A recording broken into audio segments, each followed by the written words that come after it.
Welcome to the Simply Authentic podcast, where we hope to inspire you to dream bigger, empower you to take charge of your own life, and challenge you to be your most authentic self.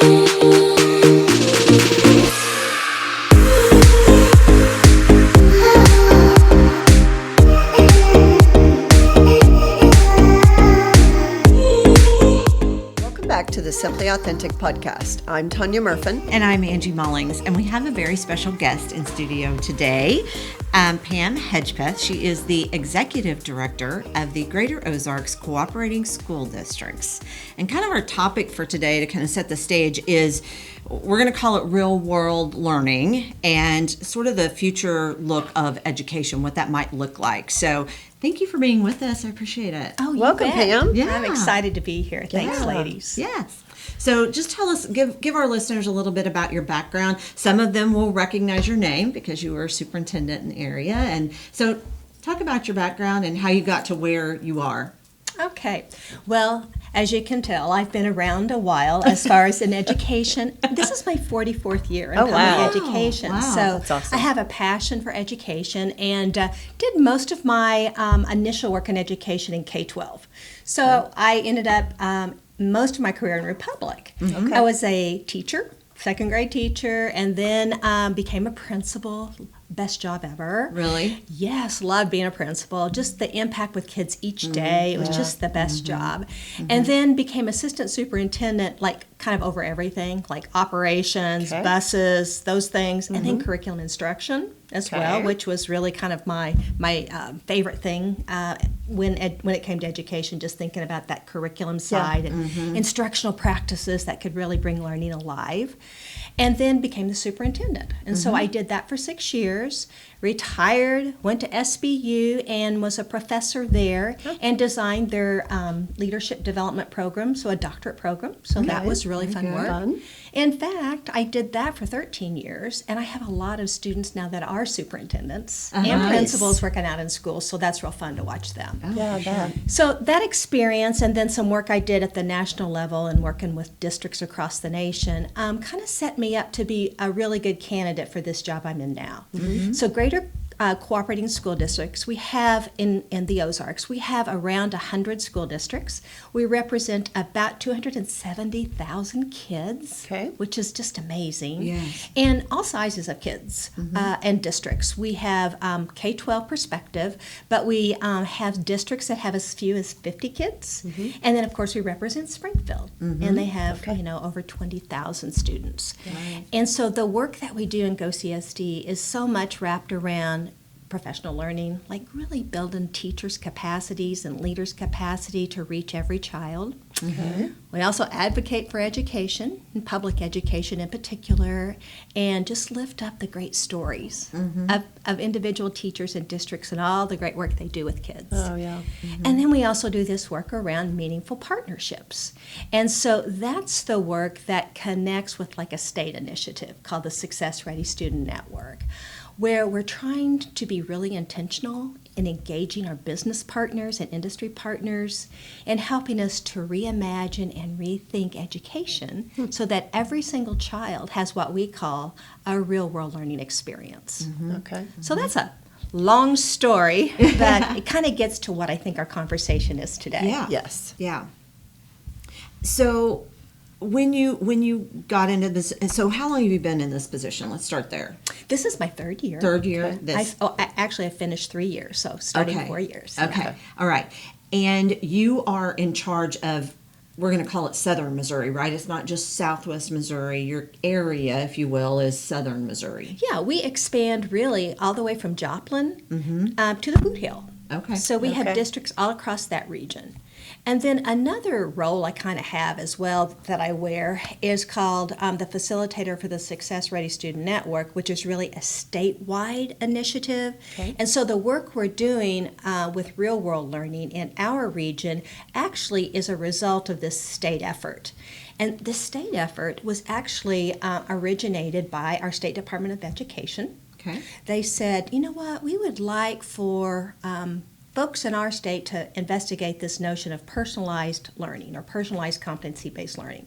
So they put together this task force of business leaders and educators and even students, parents, and looked at what could we do differently with our educational system. And so from that work was born the Success Ready Students Network. Okay. And what's really interesting about it, it was kind of a DESE, a state initiative, but it's actually authentically being facilitated and grown and idealized by school districts. So the field educators are doing the work in partnership with the State Department. So that's kind of a unique caveat that we don't usually see in this kind of a environment. Right. So why would a school, and who goes out and gets the schools? So do schools know about this and they come to you, or is it vice versa? You know what? That's the best part. They opt in, right? So they join if they want to. Okay. So that's been the purview the whole time, is that we plant seeds. We get districts that are wanting to be innovative. We call them our innovation schools. Okay. And so they want to be out there learning about personalized competency-based learning and real-world learning. And then we've got districts that are actually implementing at higher levels, that are working again with our State Department with what we call a demonstration project waiver. So schools have to be accountable, right? Sure. That's a federal and that's a state thing. Got it. Well, these schools have a state waiver that they're actually being able to design a new way to think about accountability for districts. And so our schools that we're leading are leading the way for other districts to reimagine what we want to be accountable to. And with that comes a different kind of test as well. And so there's a lot of pieces to this, but so much of it is just about change in practice and instruction and making learning just really inviting and exciting for kids. Yeah. Helping them develop a skill in an area that they're most interested in, right? So talk about where these school districts are. You have school districts of every size, varying degrees of where they are in the process. Correct. So let's talk a little bit about where each one is. Just give an example or whatever what you've got. So there's actually 3 different types or 3 different levels for engaging in the Success Ready Student Network. And again, GOCSD has a regional support for these districts at the statewide. So the first level is actually just districts just wanting to learn. They just want to tip their toes in and have some professional learning around this. So we all come together once a month, second Wednesday of every month, and we do this virtually. And we have at this point, there's about 60 schools in that zone where they're just coming with us, learning and just figuring out, what is this notion of personalized competency-based learning? And we have some funding from our State Department and from the Kauffman Foundation to pay for national experts to come in. And so we do a lot of bringing in experts, planting seeds, helping schools reimagine what this learning process could look like. And so we have around 60 that fall at that category. And then joining them each month, we also have 2 more groups called our Systems Design Zone cohort. And there's a cohort 1 and a cohort 2. And these are districts that are a little farther along in this work. And they're actually the ones that are reimagining this new system, this new assessment and accountability system, and are paving the way and piloting some new ideas about what this practice could look like. And Ozark might be an example of that, right? Exactly. We're going to have Lori Wilson on next week, I believe, and we're going to talk to her specifically about what they have implemented there. And it's not happened overnight. It's been a gradual. She talks about how it happened prior to her becoming superintendent. But is that the ultimate? Are they working towards the ultimate? Well, they are just ready to join the work at this time. Okay. It takes a lot to get your community ready, to get your teachers ready. So we have a lot of districts in our region. We have some really great districts in Southwest Missouri doing very similar things to Ozark. They just maybe haven't been in a position to join like the innovation zone, but yet they really have some really great practices. Another SDZ district, which Ozark is one, Lebanon, was willing to join early on, as was Branson. Neosho is close by. Shell Knob, which is a K-8 district, and it's just we just love to show our K-8 small rural district this work is for you too. There's 400 school districts in our state that are small rural districts, and so you just think about the possibility with that region. And being a farm girl, I love seeing those small rural schools engaged in that.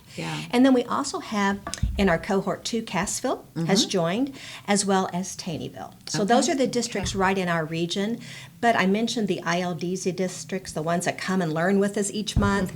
Well, you've got Nixa, you've got Republic, you've got Rogersville, just Ava, just there's several in our region. Pleasant Hope, just so many. Plato, lots of smaller schools that are engaged in that group as well. Yeah.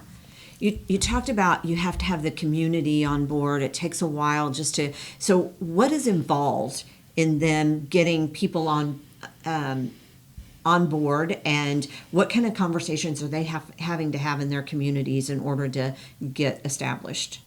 Well, for one thing, we are so used to the MAP test, the Missouri Assessment Program, that one test, that we just hang so much emphasis on around how a school is doing, which in reality, it doesn't really give the best picture. It's just a snapshot of how a school is really doing. And so a lot of districts have started moving that way, where they have begun to share with their districts their interim assessment scores. And so what that means is a lot of times districts will have an additional assessment, a test that they give throughout the year that's a benchmark. We call it an interim assessment, and it's just a little dipstick each year, about 3 times a year, where kids are. And so we've actually convinced the State Department to let us use those assessment pieces versus the MAP test as a part of this state accountability piece. So a lot of districts have already been sharing that data with their districts, with their communities, with their school boards, with their teachers, and that's really the most important thing in their districts versus the MAP test. Got it. So districts that have been doing that are, really ready to engage in this work. And then also a lot of districts have been moving towards this personalized approach for several years. In other words, like trying to find kids' passion. Like you mentioned Ozark, they've got their innovation center, which, has several different pathways that kids can explore to find their interest and to find their passions. And so our hope is that that's one way that kids can get those different experiences, but there's also like programs like GOCAPS, and then just things we can do in the regular classrooms where every kid gets that kind of an experience. So it's a different kind of system. And before if you're a brand new superintendent, you don't want to just start, with something so new and so different. It takes time. You got to build that trust and build some capacity around, getting your teachers excited about it, because they're the best ambassadors. If we're going to do this, then they have to help us, get the word out, kind of what it is and why we would want to do it. Is it appropriate to ask what is the biggest difference between this mindset and curriculum versus the old way? Or that's kind of, in my mind, how I'm looking at it. Like, there's an old way that we used to think and teach and do things. And so is that an appropriate question? Oh, it's the perfect question. Okay, because that's where my brain's going. And that's the system we know, that traditional system where the teacher provides lots of direct instruction, kind of the expert on the knowledge, right? And to be honest, that's direct instruction, and that still has its place. For sure. There are times where you just need some direct instruction, where a student needs direct instruction, or they need to read a particular piece of background information to have that background knowledge to do, more fabulous things with that learning. But that's knowledge, right? And we have to have knowledge, and there's lots of ways to get that, right? The other piece to our work is that kids also need skills and dispositions. So we call that the durable skills. And if you just do that in the teaching in the traditional way, oftentimes there's not projects, there's not opportunities for kids to do the application, Right. Which gets at the durable skills and the dispositions. So that's the biggest difference. Probably if you were in a classroom that really focused on real world learning, here's what it'd look like. You'd see kids really engaged in having conversations around a real problem. Probably a problem that was maybe brought to them by a business partner, like something they were dealing with. Got it. Could even be the school. Like a school can be the client, right? Sure. And maybe they're wanting to do some kind of a new renovation in one of their buildings, and they'd really like to get the student voice anyway. Right. And so they would put, opportunities out for kids to really think about that problem. And then you've got this really masterful teacher who is partnering with that business industry partner to figure out what this learning experience could look like, all while they're tapping those Missouri learning standards, because we still have high expectations Of for course. kids. Yeah. You think about the reading, the writing, mathematical things Right. we got to have high levels of performance. Right. So that masterful teacher knows how to tie those to these projects and these problems. So the teacher, partnering with a business or industry person, oftentimes in these settings, they're facilitating learning. And the other piece is that kids have a lot of choice about what they want to learn about. And so they get to fulfill their passions. Like they get to help guide, what and how they want to learn more about. But at the same time, with our new assessment system, the kids know where their gaps are. Yeah. They can see in their assessment, I got to work on this particular standard. Right. And so I need my project to really be based on that standard that I'm working on. It's amazing when you visit schools that do this work. Yes. Oh, yes. The kids can tell you right where they are on their learning and what they're working on and what they need to work on. And it really, I'm visualizing your story here, right? Of children maybe understanding learning in a better way, in a real world way, where they can actually apply that to real world experiences, rather than the old school, how we all grew up with our math book and our science book and our social studies book.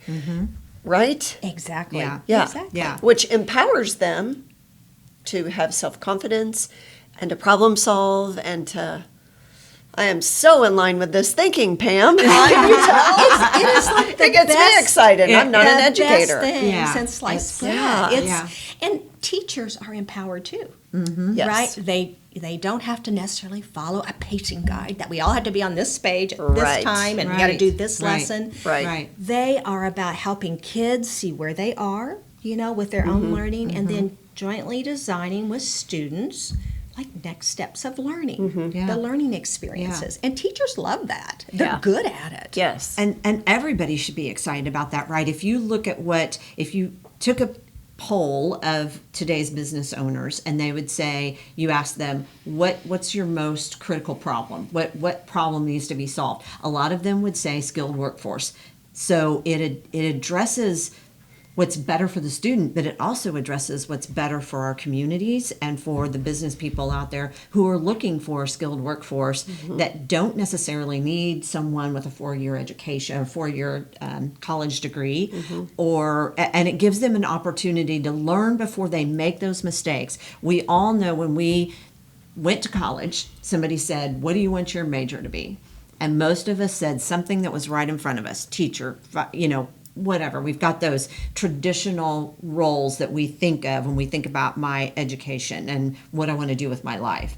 Very few say I want to be an electrical engineer or I want to be an astronaut, whatever. It opens their minds to what the possibilities are, and it helps our community so much because we're now creating a workforce that knows more what they want to do, that is already skilled in some way to help further us. Exactly. And we can't do this alone. Educators can't do this work alone. We have to have our business and industry community very much engaged in the work.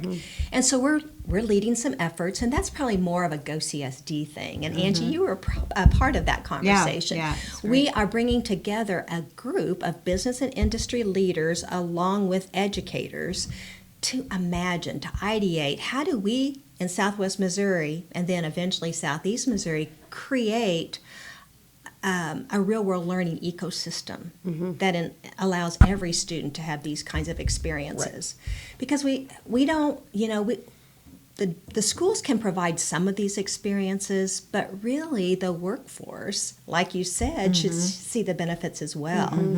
Imagine if you're doing a project with a group of students, which is the Client Connected Project, you get to connect with students as a business owner and kind of see where their thinking is and influence them, to maybe consider some careers in the pathway that they're talking about. And then I didn't go on and mention, so we talk about real world learning and it being something for all kids, and we talked about the Client Connected Projects and the problem-based learning. But this also does include things like internships. Like these are that's a continuum of higher level experiences, apprenticeships, entrepreneurships. Those are all a part of this, as well as kids that are doing dual credit. Like that counts as a market value asset or a real world learning experience as well. Okay. And there's also like IRCs, industry recognized credentials that are a part of this as well. So we're not trying to reinvent those things that are already out there. Right. We're just trying to build on what we're already doing. So the one of the goals is to have every student graduate with a market value asset. Did I call it the right thing? You said it right. Market value asset. Yeah. So we want every student to have that. So talk specifically, what is the definition of a market value asset? Well, it is what I would call just a cornerstone experience that kids have at some point in their schooling, usually the 11th and 12th grade, but it could be at 10th grade. I'm even saying 8th graders can have these experiences, right? Where they are truly immersed. That's kind of the key word in the problem and the industry. Like they really are understanding what that career or what that career pathway is all about and having firsthand experience and opportunity to get a feel for what it's like to be in that industry or that pathway. And you know what? They may find out they don't like it too. That's and that's exactly okay. right. That's right. That's fine. That's half the battle right there. Yes. Yeah. But the key is there is a project. There's usually some kind of a cornerstone project that they do at the end, and it's a portfolio that they collect in conjunction with their teacher and with an industry partner that shows a body of work that they've accomplished, that they've earned this market value asset. Got it. And the kiddos then walk away with those durable skills you were just talking about. They can show that they're problem solvers, that they are good communicators. Typically, they're a team player. They're a researcher. I mean, just think of all the things that they gain in those projects in an authentic workspace. Yeah. But the market value asset also incorporates, like I said, dual credit can be counted, as well as IRCs, and then the work experiences that I just mentioned. So what is your feedback you're getting from educators, teachers, and also the community? So, again, the way that we're doing this is really how I think you bring forth meaningful change. People are opting in. Districts are seeing the value of the work. Teachers and leaders are seeing the value of the work, so they're opting in. Nobody is forcing their hand. Right. And so I think success breeds success. So you have districts doing really good work, and then other districts are like, oh, they got something kind of special going on over there. We better go see what that's all about. And so GOCSD actually kind of harnesses that.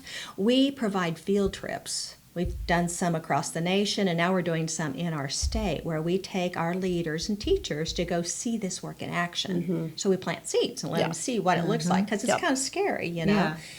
And so the pushback, I mean, there's lots of questions, but for the most part, districts that are engaged are really inspired and really excited about it. And teachers that really have been trained well and understand the work, it has really given them new meaning. It's really heartfelt to hear teachers that understand the why and really get to do this work in a deep level. It's just really inspiring. They've regained their passion for being an educator. Yeah. In a whole new way, kind of. Right? Yes. Yeah. And you sort of have, so the Kauffman Foundation, this work is being done in the Kansas City area. When I was at the meeting, there was a presenter there from the Kauffman Foundation, talked about great strides, and I don't know what their length of time in practice is at this point. I think he said, but I don't remember. But it was amazing. It was the numbers he was showing, his whole presentation was inspiring to me. So can you talk a little bit about how this has been created, sort of use that as a model, essentially? Right. So who you got to hear share was Dr. Bill Nicely, and he is the educator in resident with the Kauffman Foundation, but he's actually a superintendent. He was a superintendent in Kearney for many years and did this work at Kearney. And so what is really interesting about the Kauffman work is it's an organic movement, and really Kauffman kind of stays in the background, and they let the educators lead the work and the business community. So there was a lady named Laura Evans who actually came and spoke to one of our GOCSD membership meetings. She was in charge of HR at Cerner. And so she said something to the effect, we have got to be more intentional in how we're recruiting folks to be in, in our career pathways, and we really just need to do more partnering, like with high schools, because it's kind of too late, after they get out of high school, to get kids really thinking about like these work skills. And so she was very instrumental and very inspiring in getting the work started in the Kansas City area, along with Donna. I can't think of Donna's last name, but she actually started the Northland GOCAPS. And so she's actually kind of one of the key founders of GOCAPS. Okay. And so it's kind of like GOCAPS on steroids. And so they took those ideas, the GOCAPS and then the business partner and how we need to get these things meshed together. And Kauffman just kind of took that work and ran with it. And they started with like one cohort of districts, and now I believe they have 5. And the growth that they've made, I believe it's 3 or 4 years of the number of students that now have a market value asset it's just amazing. They're a really good model for us. Of course, Casey's different, than Southwest Missouri. But a lot of the systems they have in place, unrelated to Kauffman, actually would work, I think, in our region as well. Yeah. And are there any great obstacles in front of you? What would those be? Well, it's always bandwidth and time, There's teachers and leaders, they have so much on their plate. So elevating this to being a priority for districts, they have to really see the urgency. Kids are coming to us so different. We just saw some great research about kids at the middle school level and high school as well, and how different they are, as far as their social skills. Like kids graduating from high school, a lot of them haven't ever been on a date. A lot of them don't even have their driver's license. They just have a different mindset about socialization. And so the kids are different. So we really have to think differently about, the educational process. So just helping to create urgency around that it's just just have to keep telling people about it. And we have, like I said, over 100 districts down here, and it's just kind of one district at a time. You got to bring them on, and help them to see the value in this. Right. And then I think we'll get a momentum going. I think if we can get our business partners excited and we get our educators excited, it just seems like it'll be a snowball movement that's very organic, that will be really powerful for kids. Something that was mentioned when I was there the other day was about the age of children that we need to be addressing. So right now, a lot of it is at the high school level, and you mentioned middle school. and I wrote down the statistic, I don't have it here, but somebody mentioned if we're not reaching kids by the time they're 8, we may have already missed the boat. So Yeah, lots of experiences have occurred for a student by the time they're 7 and 8 years old, and you think about neurology and how the brain is developing. Yep. And so kids need experiences. That helps them with language development and just helping them to, really grow both socially and emotionally, but also like cognitively as well. So they need those experiences, right? Yes. So we really promote the idea this is not just a high school thing. It's very much needing to occur like in elementary, middle school, and high school as well.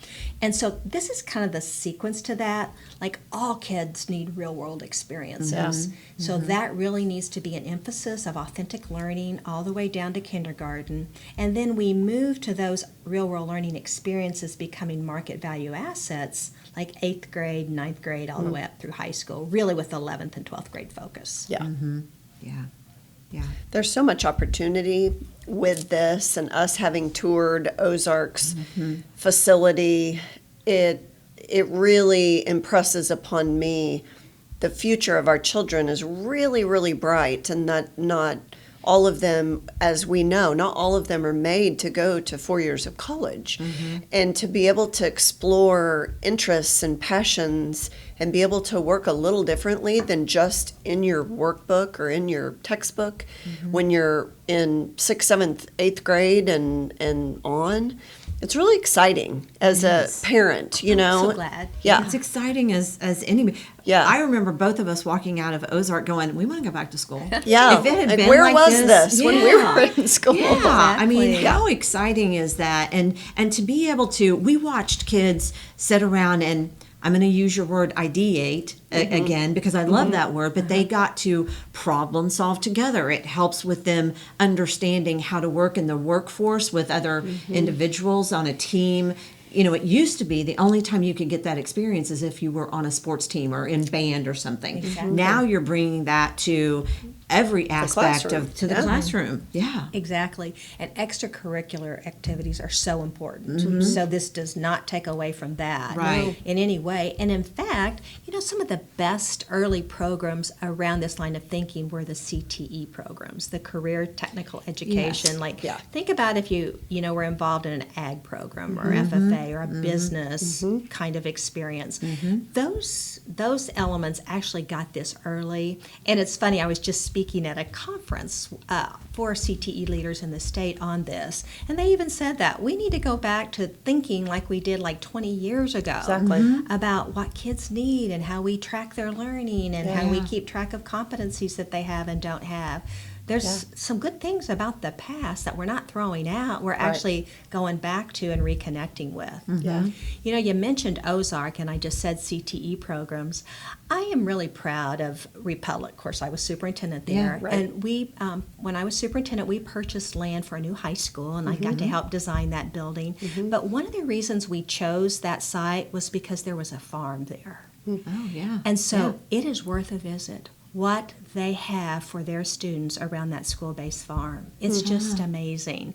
They've had some summer internships where kids, city kids that have never experienced farm living and all the things related, all the jobs and careers associated with, agriculture. Yeah.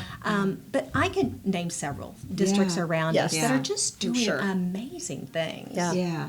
Yeah. And that builds success, right? Absolutely. Success Yeah. builds success. And then kids get excited about school. That's, if I go sit in a third level algebra class and I can't figure out how I'm ever going to use this, but I can problem solve with my peers and try to help this business with a problem, and it's right in my wheelhouse because I want to go into business or whatever. Gosh, what a difference. What a difference. One thing that I think is really important to point out is our small rural schools. Because they're often overlooked, Forgotten. Yeah, Yeah. yet we have 400 districts that fall in that category. And so you mentioned the Kaufman Group, the Kansas City Real World Learning Effort. Another group that's doing some excellent work we've connected with is the College Edunation, CEN, and it's in Texas. And it's a collaborative of 25 small rural schools that are creating these real-world learning experiences for all of their kids. They've created these wonderful partnerships, oftentimes around agriculture.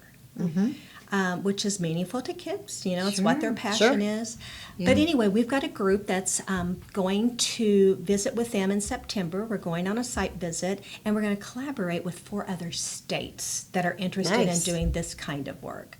So we're trying to help Missouri kids, but it's really about helping kids across the country. For sure. This is really, I think, a new way that all educators and all communities need to be rethinking their systems. Absolutely. So is this something independent that is just in Missouri? Obviously, you're talking about Texas and them having their own little brand down there. Is it nationwide right now? There's pods nationwide where this work is happening. Okay. In fact, the competency-based learning piece has been around probably for 10, 15 years. And so this real-world learning part is just kind of now bubbling up probably the last 5, 6 years. Okay. And so there's really good examples across the nation. There's not a state that really stands out. There's regions. 'Cause this is kind of regional work. Yeah, it is. You know, it takes it's a convenient, homegrown feeling almost. And every region has their own kind of context. That's and right. The things that industry that they can connect with. Yeah. Love it. Love it. So is there anything, we have listeners out there that are listening across the country and obviously in our own backyard, but is there anything that you need from the community? Is there any plea you would make to our listeners? Something they really need to know or they can help you with? I should point out we have a really great website, successreadystudentnetwork.org. Has everything you want to know about this work. Okay. Good plug. And so I would say learn about this work. Like do some research about real-world learning and the power of real-world learning. And then I would love for our business partners to just want to reach out and find out how they might get involved. Because here's the deal. They don't have to start with those client-connected projects. If they would just be willing to visit a first grade classroom and be a guest speaker. Or even Zoom in and talk to students just to get in the classrooms, connecting with students, helping our students learn what it's like to be in the real world. We would take any and all business people that are interested in this work to join us and be a part of the conversation. Yeah. That's great. And I should say action. Conversation is great, but I'm about action. Make a call. Right. Yeah. Let's move Send an this. email. Let's make it happen. Oh, well, that's great. Such great information. Thank you so Really much is. for being here. Oh, absolutely. And we will certainly put the website in the show notes so that our listeners can find it and connect there. So Sounds great. Thank you, Pam. Thank Great you. information. Yes. We want to thank you for taking the time to learn and listen to us and have the just the notion to grow and find out something new about our community. So we appreciate you taking the time to listen to us. Yes, and thank you to Gershman Mortgage for recording, and we will catch you next time. See ya. Thanks for listening to the Simply Authentic podcast. Follow us on Facebook and Instagram. Be sure to listen to us on your favorite podcasting app.